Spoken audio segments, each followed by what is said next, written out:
I'm assuming you do wish to give an opening statement, Mr. Boger? Yes, I do, Your Honor. All right, ladies and gentlemen, then please now give your attentions to Mr. Boger, who will give opening statement for Ms. Johnson.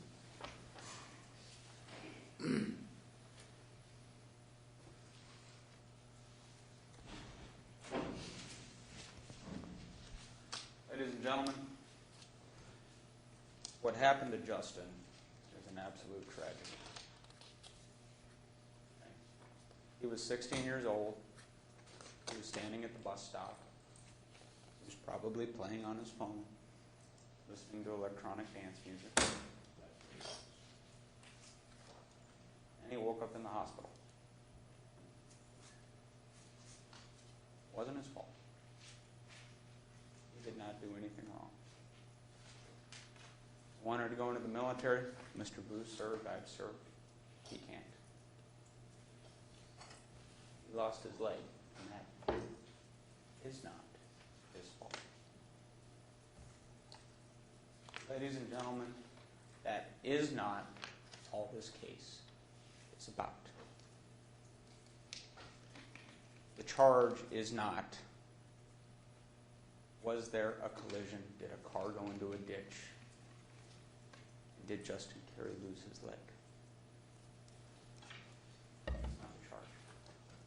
The charge is vehicular assault, DUI. State alleging that she had methamphetamine in her system when she was driving.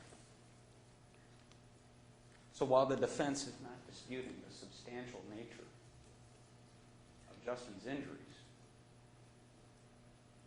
there's much more to the case. When Deputy Gosh got to the scene, he took charge of the scene. He found the substance in her bag. He talked to her. He took her statements. He walked around the scene. He saw where the crash occurred. Ladies and gentlemen, after hearing all of that, the statements about use, she had admitted she'd used about 40 hours earlier the previous Saturday. Deputy Gosh's conclusion, that time, that point, when he had everything but Justin's injury, was that no crime had occurred. It wasn't a criminal investigation. He did not arrest her for DUI. He found the substance. He heard her statements. No arrest. He didn't write up a ticket for reckless driving, which is also a crime, or negligent driving. Nothing. He left the scene. And yes, he had to go to another call. But ladies and gentlemen, DUI is a serious crime. He knew about people like Detective Luque. Detective Luque is a drug recognition expert. He did not call Detective Luque before they found Justin and tell him, meet the ambulance at the hospital. He did not call Deputy Young. Say, come out and look at the scene. We want to see what actually happened. He determined that there was not a crime. Now, when Detective Luque got to the hospital, he is a drug recognition expert. And that is a very complex, long program that renders law enforcement officers the ability to give conclusions about whether somebody's under the influence of a substance. In order to render such a conclusion, they have to go through a 12-step process, the DRE protocol. He didn't do the protocol. And part of being a DRE, ladies and gentlemen, is that you've got to put your credentials on the line. You have to make an opinion call, and your opinion calls have to be right as validated by blood evidence. You've got to make a call. That person is under the influence of heroin or cocaine or methamphetamines. And then they test the blood, and you got to be right. And if you're not right, your credentials become in jeopardy. Ladies and gentlemen, Detective Luque, after meeting with Ms. Johnson, after interviewing her, after she waived her right to remain silent, after she offered a blood sample, he did not render a conclusion. He did not write in the affidavit for a search warrant, "I believe she's under the influence of methamphetamines based on my training and experience." No conclusion. He didn't write it in his police reports. He did not conclude that she was under the influence of methamphetamines when he spoke with her. And he spoke with her almost 3 hours after the crash. We're not exactly sure what time she was transported to the hospital in the ambulance, but she was without law enforcement supervision. She waived her right to remain silent. She offered her blood. He interviewed her. He took notes. He did not put his credentials on the line, even with the statements, even with the substance allegedly found at the scene. No credentials on the line.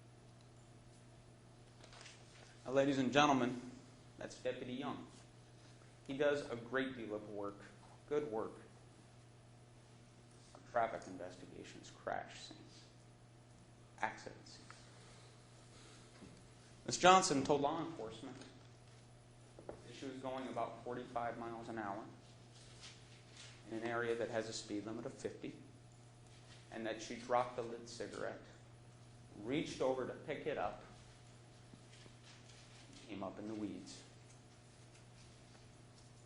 Ladies and gentlemen, Deputy Young's conclusion is that she was going about 34 to 45 miles an hour at the point of impact.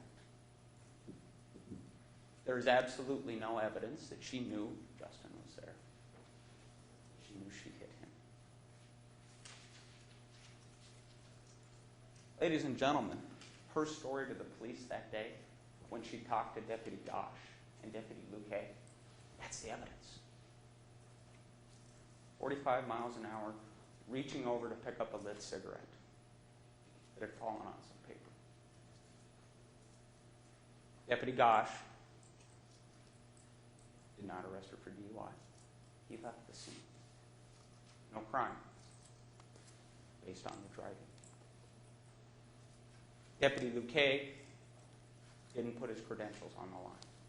Wasn't willing to make the conclusion that she was under the influence of anything. And he's a drug recognition expert. Ladies and gentlemen, as horrific as the injuries to Justin are, I submit by the end of this trial, tears are going to be shed, and rightfully so. I think the question is, what charges have been filed, and what evidence does the state have?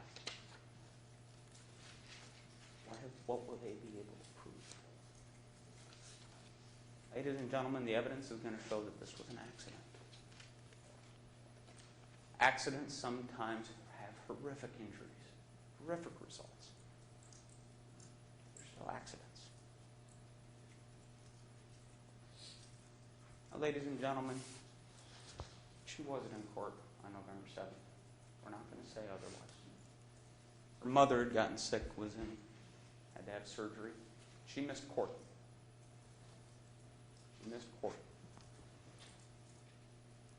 The questions here: vehicular assault, DUI, methamphetamine. They have to prove the vehicular assault part. By the way, there was no DNA found on her car from Justin. They have to prove that she was under the influence when she was driving. And to that, Deputy Luque would not put his credentials on. Ladies and gentlemen, this is going to be a tough case.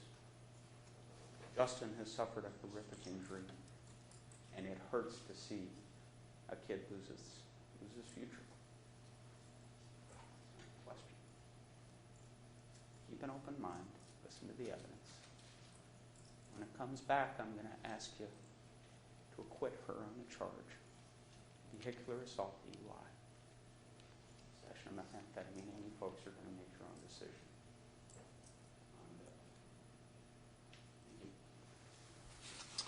Thank you. Thank you. And maybe you can give the microphone thoughts back to Absolutely. Mr. Vu. And Mr. Vu, do you have your first witness ready? Yes, I do, Your Honor. State calls Deputy Ken Gosh.